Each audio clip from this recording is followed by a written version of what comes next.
It all started during a particularly dry summer when I noticed my rainwater collection system was being tampered with. At first, I thought it was a technical issue, but soon it became clear. The HOA, led by Karen, had been siphoning water from my property for their own use. This wasn't just an annoyance, it was theft. I documented the system, set up cameras, and waited. Within days, Karen and her cronies appeared with hoses and pumps, attempting to redirect the rainwater into their storage tanks. They were clearly confident, thinking their HOA authority allowed them to steal from private property. The moment they touched my equipment, I activated a pre-planned countermeasure.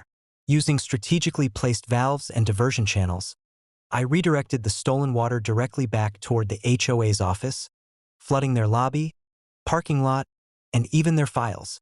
Karen's smug expression turned to shock as her office began filling with the very water she had tried to steal. I calmly watched from a distance, documenting every moment. Cameras captured her frantic attempts to stop the flood, slipping on the wet floor, knocking over furniture, and even soaking her precious HOA documents. Her face was priceless, a mix of disbelief and horror. Of course, she tried to call 911, claiming property damage. I handed the operator footage showing her illegal actions, the diversion system, and the exact moment they accessed my property without permission. The operator informed her that she had committed trespassing and theft, and any further interference could result in criminal charges. Neighbors gathered to watch the chaos unfold. Karen had always bullied them, citing HOA rules to justify fines, property control, and harassment. Now, they were witnessing firsthand that her authority had limits, and those limits were being enforced in a spectacular way.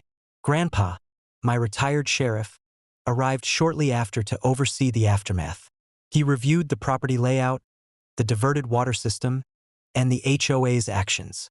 Karen, realizing she had overstepped legally, tried to argue, but Grandpa calmly explained, "You have no right to access this private property. Your actions constitute theft, trespassing, and harassment. You will be cited and held accountable." The HOA's legal team tried to intervene, but even they could see the evidence was overwhelming. Karen's arrogance, which had gone unchecked for years, had finally met its match. By the end of the day, the HOA office was wet, humiliated, and legally vulnerable. The stolen water had been returned to its rightful place, and every attempt at retaliation would now be documented and prosecutable. Karen's overreach had been foiled, not by confrontation, but by preparation, legal authority, and a clever defensive strategy. I posted permanent signage around my property. Private property, unauthorized access, or theft will be prosecuted. Neighbors were ecstatic, many coming over to congratulate me on the audacious yet legally airtight retaliation.